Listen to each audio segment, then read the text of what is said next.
bapak ini maling sukses, nggak ada. WTS, maaf, ngerti nggak kalau kelakuannya elek? Ngerti betul nek kelakuannya elek? Maka nggak ada perempuan nakal yang kepingin mewariskan perbuatannya kepada anak-anaknya. Kau no, bang wedok nakal, ndongakno anake, muga-muga luwih laris timbang buan. Kau. Sekali lagi, ini nggak bisa dibohongi. Hati nggak bisa dibohongi. Maka orang melakukan kebaikan sama orang melakukan kejelekan, itu perasaan di hati pasti berbeda. Halo.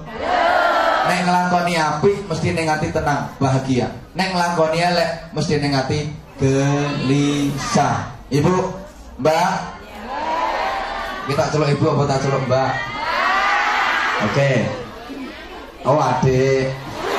Wis, adik. Kemayu. Oke. Wong iku nek nglakoni apik mesti ning ati tentrem bahagia, tapi nek nglakoni elek mesti ning ati resah, gelisah. Pasti itu, pasti. Coba saya tanya, bawa uang sendiri sama bawa uang organisasi rasanya sama apa beda? Beda. Kalau bawa uang sendiri tenang, bawa uang organisasi entit-entitan mesti gelisah. Makan jatah sendiri sama makan jatahnya orang lain sama apa berbeda? Beda. Halo. Dibawa suami sendiri sama dibawa suami orang itu rasanya sama apa beda?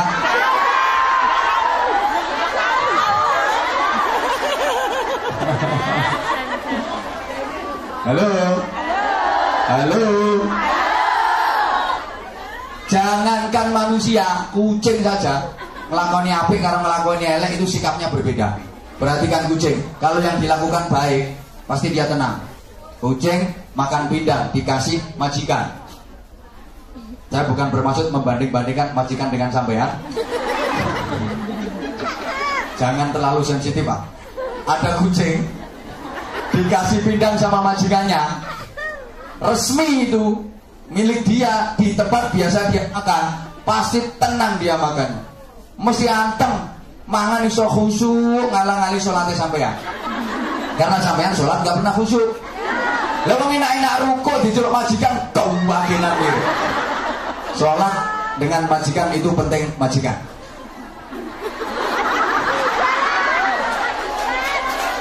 Loh iya kok.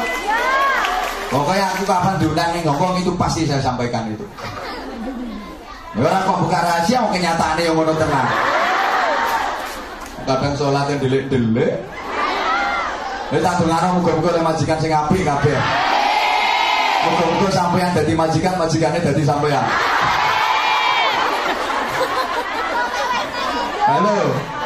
Halo. Coba kucing mangan resmi halal saswanallah tuwenang. Apa ana bledek tuwor. Jare kucing emangnya gue pikirin santai, gak ngereken. Tapi ana kucing nglakoni barang orang genah. Pindang ditutupi rapet tindian tek, lah kok diokeh, diongkat. Delon arep ngokeh mesti pendirangan. Petik pendelik pasti. Pasti lemak so diokeh. Ana wong lewat sriwet peledek melayu. Ampun ndase mlebu separo lebih badannya. Itu kucing yang ngelakuin gak ngena. Maka cirinya orang yang baik, halo. Al khairu yuhibbul khaira wasyarru yuhibbus syarra. Orang baik itu seneng manggon ning keapian, betah manggon ning keapian, kerasan berada di tempat kebaikan. Orang yang baik itu orang yang kerasan manggon ning keapian, betah mengikuti kegiatan kebaikan. Orang Islam yang baik itu orang Islam yang betah berada di masjid, betah berada di majelis taklim seperti ini. Orang Islam yang selamat itu orang Islam yang betah berada di majelis taklim. Termasuk TKW yang selamat. Itu TKW yang betah kerasan berada di majelis taklim, kerasan berada di pengajian. Padha karo iwak sing selamat, iku iwak sing betah kerasan manggon ning jero banyu. Ana iwak ora kerasan manggon ning jero banyu, iku tandane iwak njaluk digoreng. Ana TKW ora kerasan manggone pengajian iku tandane TKW njaluk di.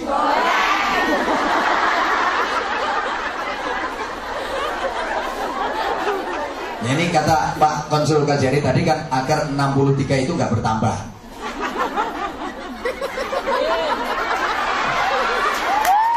Kalau ada lagi digoreng saja. Tapi selama sampean seperti ini insya Allah aman.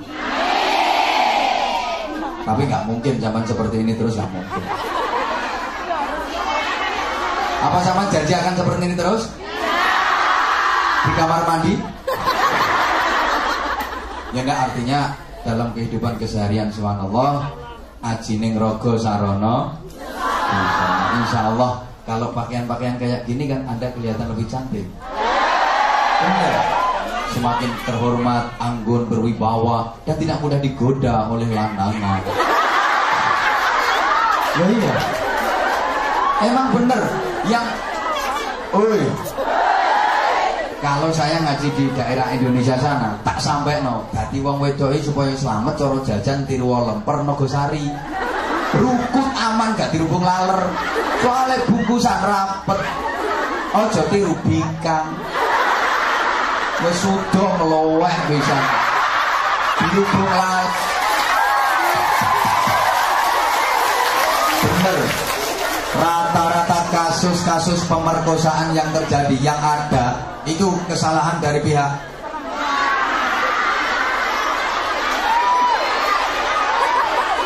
rata-rata kasus asusila yang ada itu rata-rata kesalahan dari pihak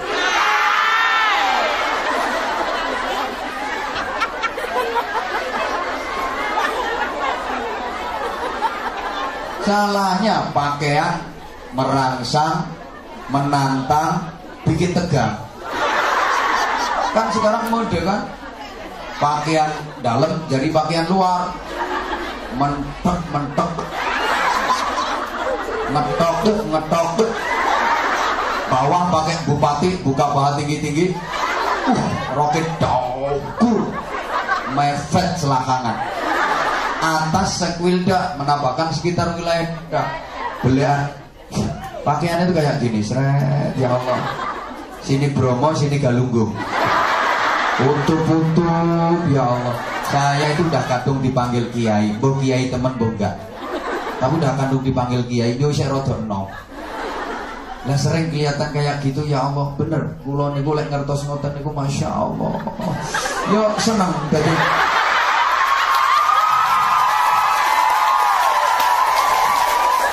loh seneng nuturi durung rampung di sorak terus tak kira-kira dengarkan dulu saya itu jujur kalau lihat yang kayak gitu seneng nuturi dan pasti saya berdoa agar kita model aku tuh ya Allah moga-moga dicoloti kiri nanti kerayah dikewok bisa mesti sang resik si modelnya ben.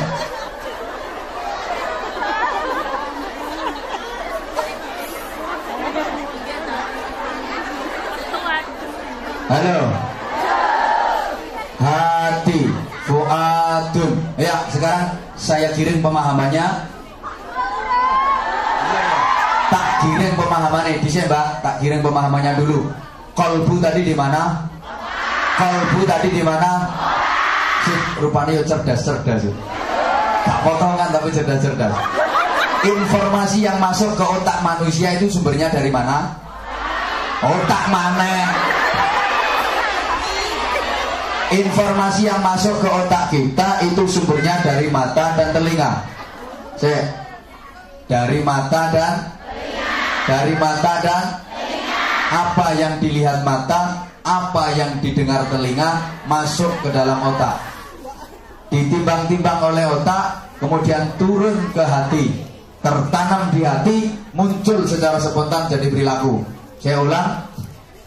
Apa yang dilihat mata, apa yang didengar telinga itu masuk ke otak. Ditimbang-timbang oleh otak, turun ke hati, tertanam di hati, muncul spontan jadi perilaku, jadi akhlak. Maka perilaku, akhlak, moral, karakter itu tergantung apa yang masuk dan tertanam di hati.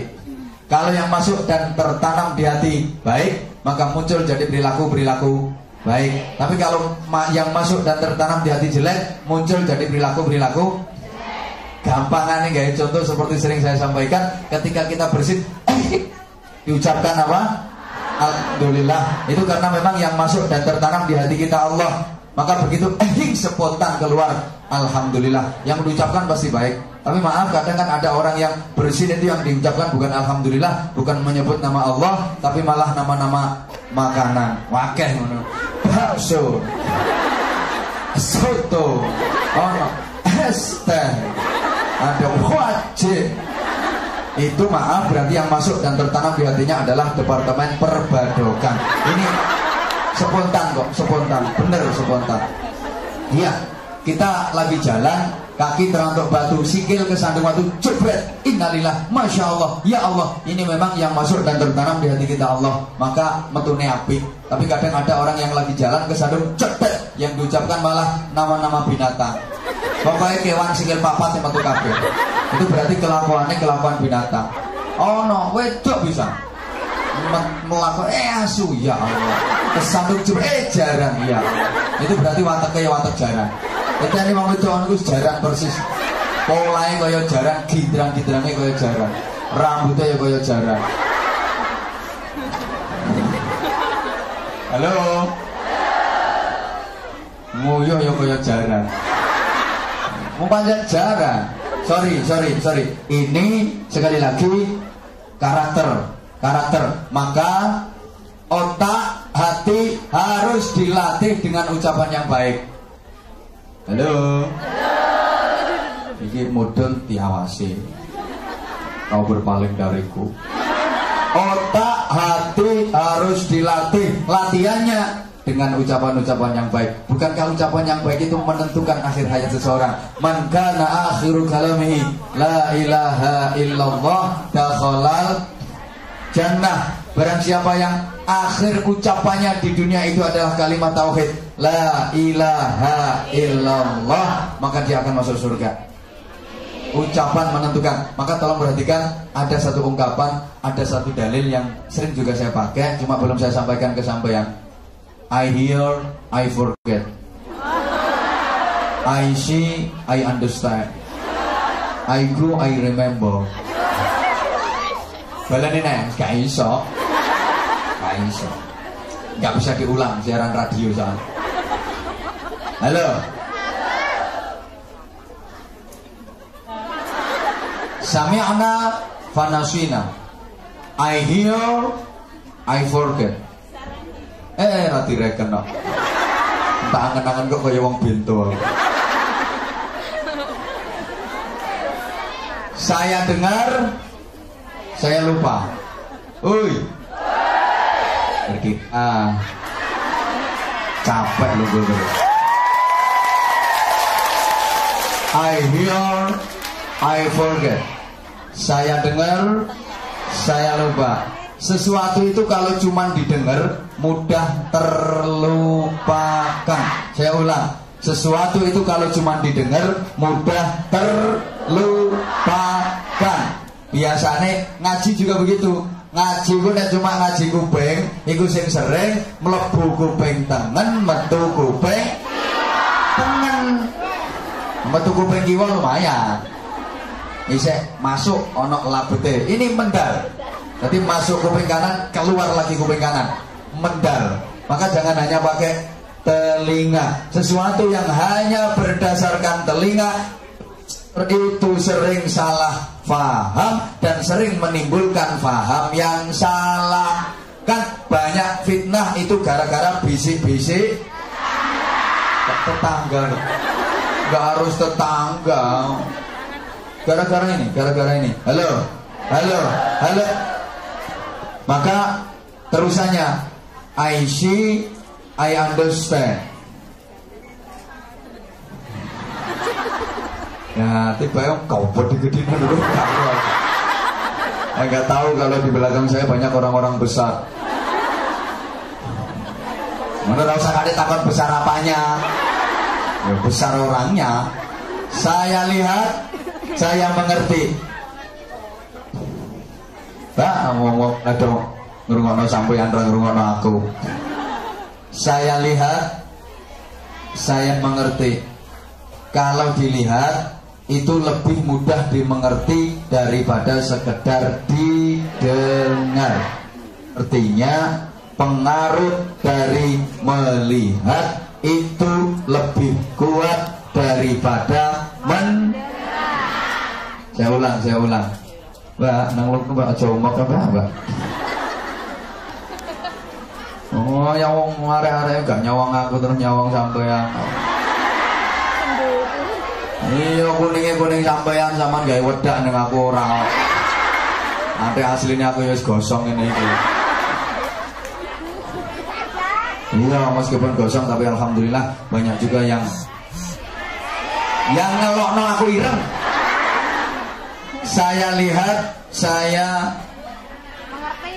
mengerti. Kalau dilihat itu lebih mudah dimengerti. Mulane setitik ngaji itu daripada sekedar ngrungokno ngangge kuping, lebih cepat masuk ke otak yang langsung dibaca. Membaca itu pengaruhnya lebih kuat daripada mendengar. Maka hati-hati menggunakan mata. Apa yang dilihat oleh mata masuk ke otak, ditimbang oleh otak, turun dalam hati. Kemarin sempat saya sampaikan, halo, mata kalau benar penggunaannya, subhanallah, pahalanya luar biasa. Ada dua mata yang kelak di akhirat tidak akan pernah tersentuh api neraka, gak akan pernah terjamah api neraka, gak akan pernah terbakar api neraka.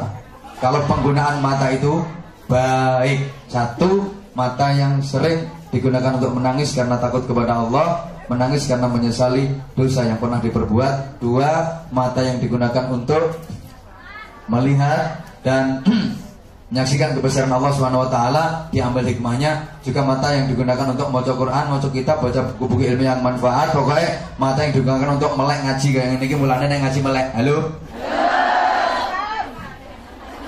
Sing merem tolong jongkrokno pisan. Ngeruweti. Merem niku nulari kok.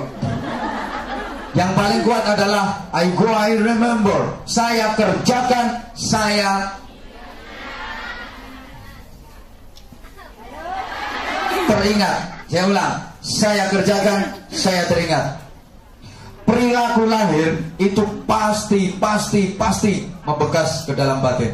Ketika kita lakukan, kita pasti akan selalu teringat. Bahkan, tolong perhatikan, apapun yang direkam oleh otak kita itu tidak pernah hilang, hanya tertindih oleh kepentingan sesaat dan suatu ketika bisa muncul kembali. Halo? Apapun yang direkam oleh otak kita itu nggak pernah hilang, hanya tertindih oleh kepentingan sesaat dan suatu ketika bisa muncul kembali. Saya tanya, jawab yang jujur.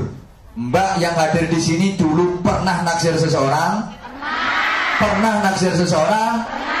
Tapi nggak kesampaian? Kasihan.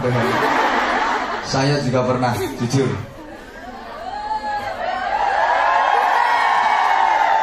Enggak, tapi yang saya dapat jauh lebih baik daripada yang saya taksir dulu.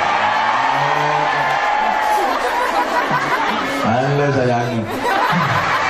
Jujur, saya juga pernah menaksir seseorang, tapi orang yang saya taksir nggak naksir saya. Saya pernah. Saya nggak merasa patut untuk dikasihani. Kenapa? Karena yang saya taksir dengan yang saya itu justru lebih baik yang saya dapat. Oh, lebih baik yang dapat. Justru yang dulu saya taksir nggak mau itu pasti sekarang menyesal luar biasa dia.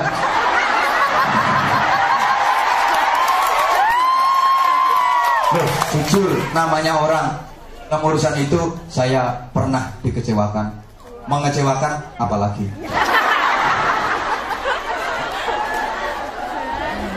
Nggak, mudah-mudahan kita semua yang hadir ini tidak pernah dikecewakan dan tidak akan pernah mengecewakan. Amin murah arah mandi. Karena itu nggak mungkin terjadi. Subhanallah. Halo. Kita rata-rata dulu pernah menaksir seseorang tapi nggak kesampaian. Suatu ketika bisa ingat kembali nggak? Suatu ketika bisa ingat kembali nggak? Bahaya. Ojo diterus-terus no. Saya tanya lagi, waktu kecil dulu, halo? Yang datang di sini waktu kecil dulu pernah nyuri nggak? Siapa yang nggak pernah nyuri sama sekali angkat tangan?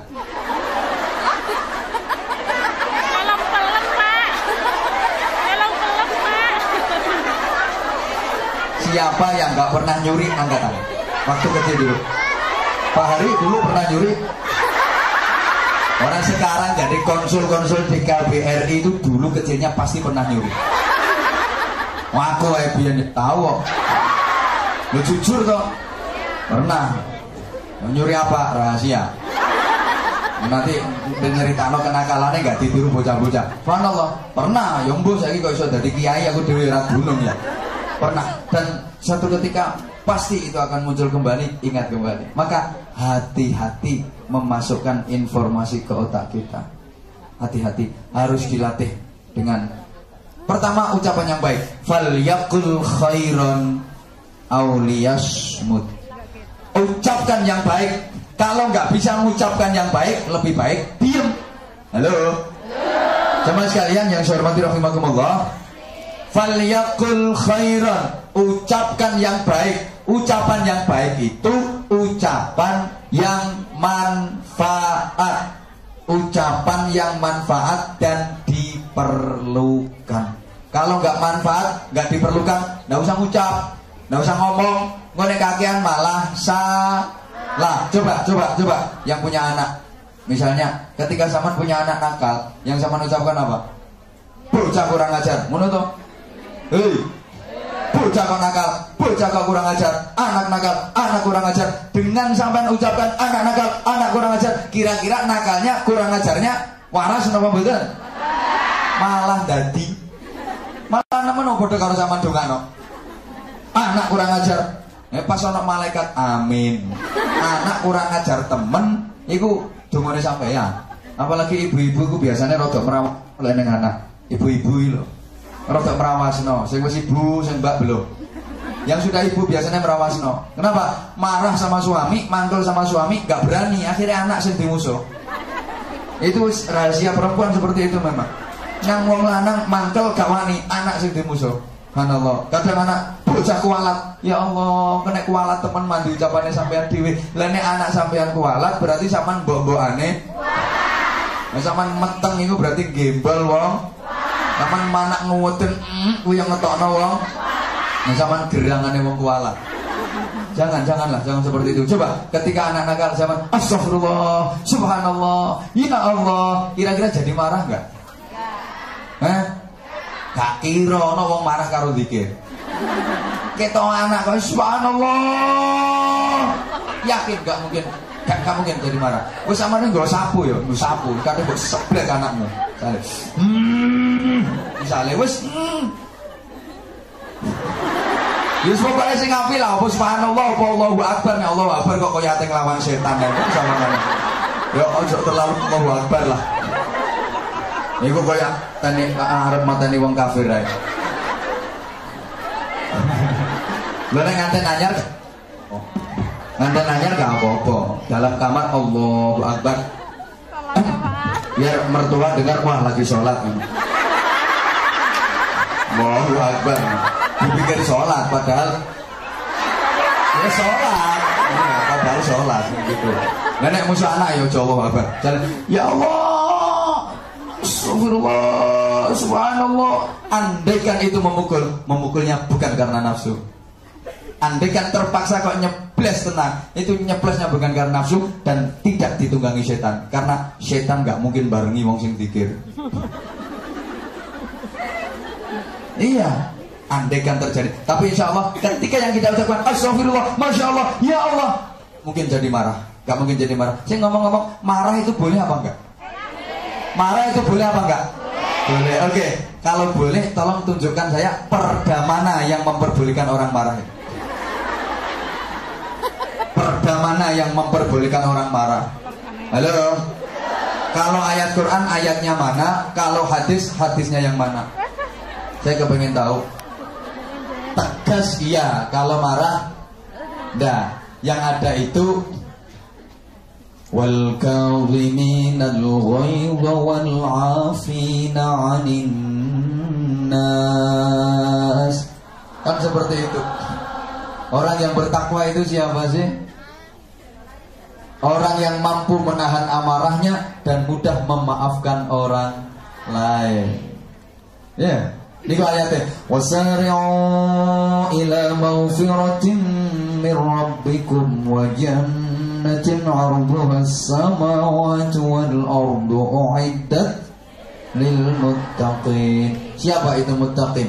Alladzina yunfiquna fis sarra'i wad dharra'i wal kadhiminal ghaidha wal 'afina 'anil nas. Orang takwa itu orang yang mampu menahan amarahnya dan mudah memaafkan orang lain. Mampu menahan amarah. Berarti marah itu tidak boleh. Halo? Di ayat lain, wasyabirina fil ba'sa'i wad-dharra'i wa hinal ba's. Orang-orang yang mampu mengendalikan diri di setiap menahan amarahnya di setiap kesulitan, kesempitan, penderitaan. Wassabirin, orang-orang yang mampu bersabar fil ba'sa' wad-dharra' wa hinal ba's, dalam keadaan kesulitan, kesempitan, berbagai macam penderitaan. Sabar, sabar, dan sabar. Lawannya sabar adalah marah. Lu. Di hadis yang lain lebih tegas Rasulullah menyatakan, la taghdab walakal jannah. Jangan marah, maka bagimu surga. Jangan marah, maka bagimu surga. Kalau marah, bagimu neraka. Berarti marah boleh apa enggak? Boleh apa enggak? Alhamdulillah, langsung berubah. Belum setengah menit sudah berubah. Tadi boleh, sekarang enggak. Ini bukan berarti pelin-pelan enggak. Bukti bahwa sampean itu cerdas. Cerdas nih roke. Enggak boleh. Maka kalau mau marah, tolong ucapkan kalimat-kalimat thayyibah. Maka nanti insya Allah nggak akan jadi marah, nggak akan